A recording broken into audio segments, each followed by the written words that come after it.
Well, good afternoon, YouTube. It's Monday, April 29th, 2024.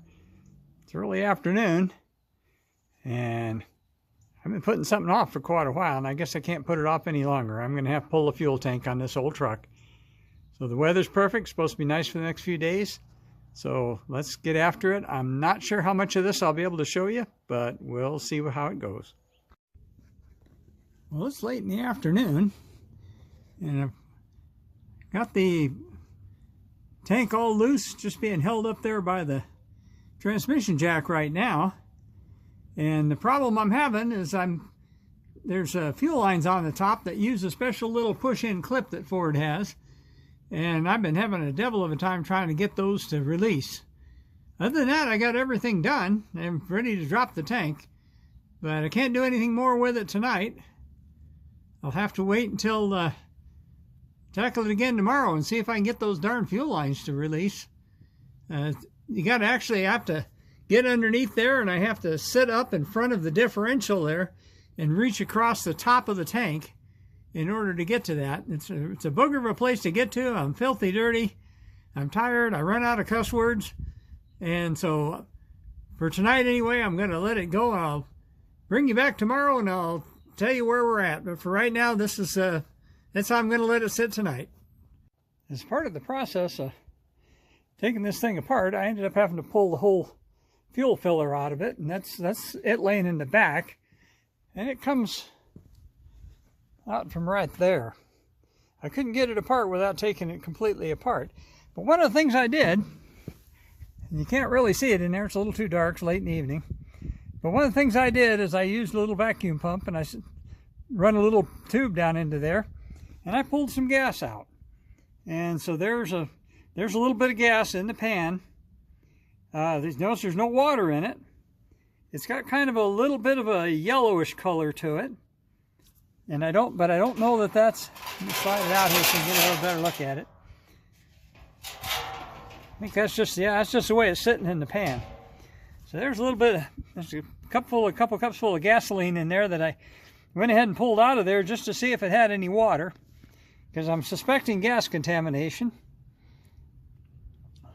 I said a couple minutes ago, I said that I was having trouble getting those clamps apart.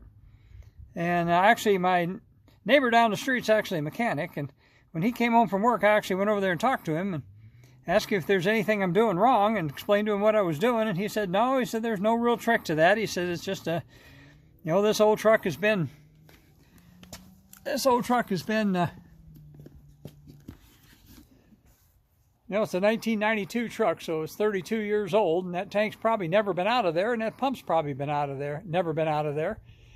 And so he told me that he suspects that most likely it's probably the pump has gone bad, and there's a sock filter in there too. And he says sometimes they go bad. So he said there's no trick to it. You just got to keep working at those clamps until you get them to come loose. And it's like a little push-in thing with little spring forks on it. And there's a special tool that you use to take it apart, and I've got that tool. But it's just a hard place to get to in there. And so anyway, like I told you a few minutes ago, I'm done for the evening. You can tell it's getting late. And I'll come back tomorrow and let you know how I'm doing. But I'll tell you, more than once today, I told myself I'm getting a little bit too dang old to be doing this kind of stuff. But and one side of me enjoys it, and the other side of me says, man, I'm going to be sore in the morning. So we'll give you one more look at that pan of gasoline, and I'll talk to you tomorrow. Okay, it's the next afternoon, and we're back up here again. I've actually got you back in here with me, so I can give you an idea of what I'm up against. This is the connector. This little blue thing here is actually this is the little tool that's supposed to release that. And it doesn't seem to be working. That's what it looks like. You got a whole set of these at different sizes. But for some reason or other, this doesn't seem like it wants to get in there far enough to make it work.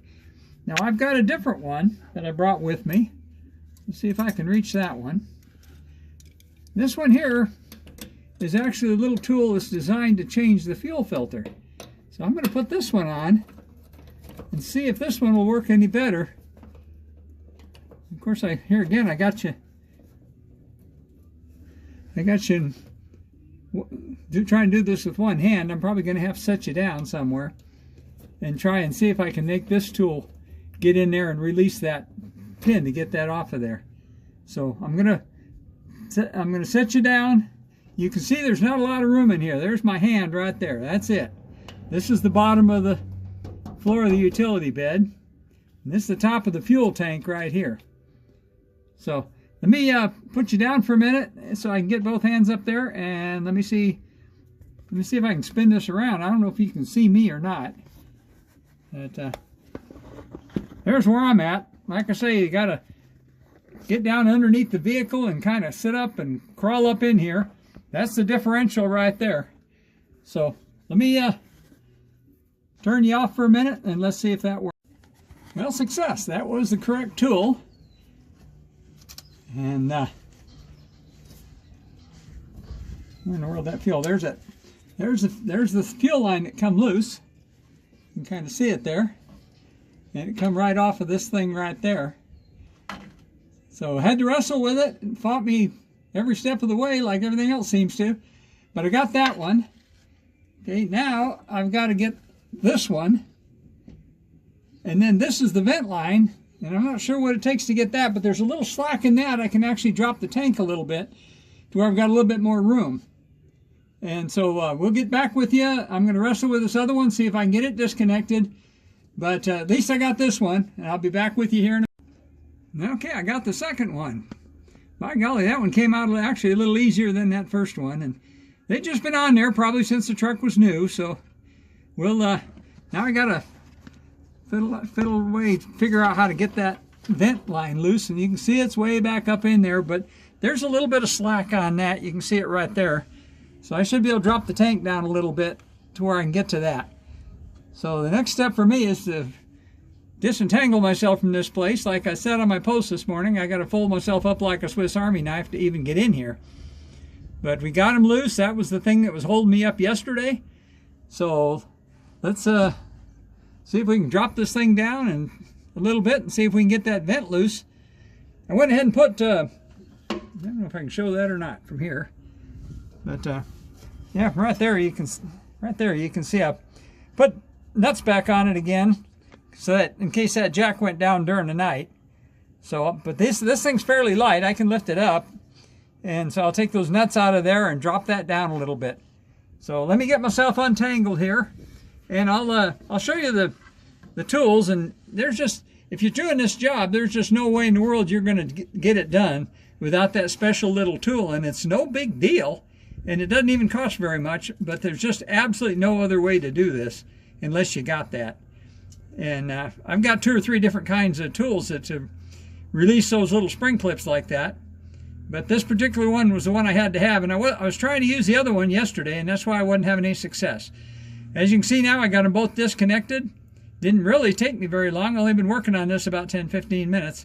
So I'll bring you back in a little bit and show you my progress. Well, that's what it took, folks. There's the fuel tank. I got it out on the ground up from underneath there. There's my transmission jack. That didn't. It's a still tough job of one person, but there's my little fuel line, the little connector things, and this was the one I was trying to use, and this is the one that she used to disconnect the fuel rail for the fuel injection. But this setup didn't want to work. You can see they come in various sizes and they're color coded. What I ended up using is this little tool right here. And as you can tell, there's not really much to that. They don't cost very much. And that's for changing the connectors on the fuel filter for these things. And this truck and my van both use the same thing.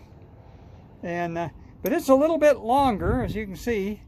And the tank connectors here, which go right over, it's these 2 things right here.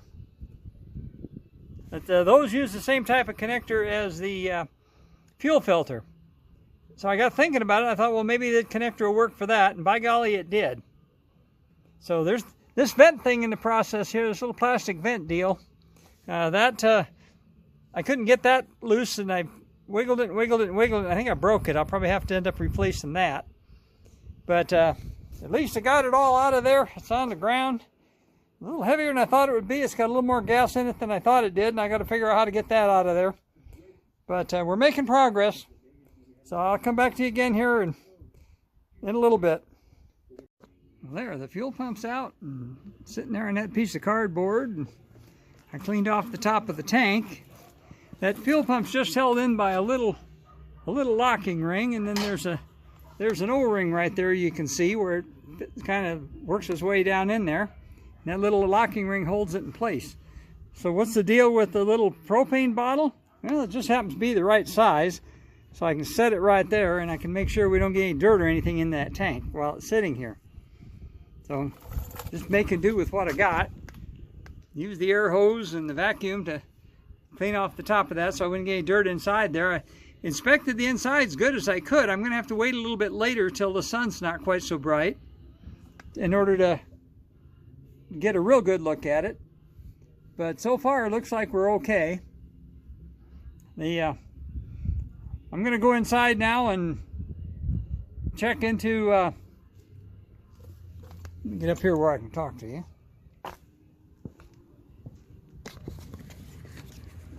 Yeah, I'm going to go inside now and figure out what the parts are going to cost. As long as it's I took it apart this much. My neighbor down the street said that's probably the original pump. It looks like it.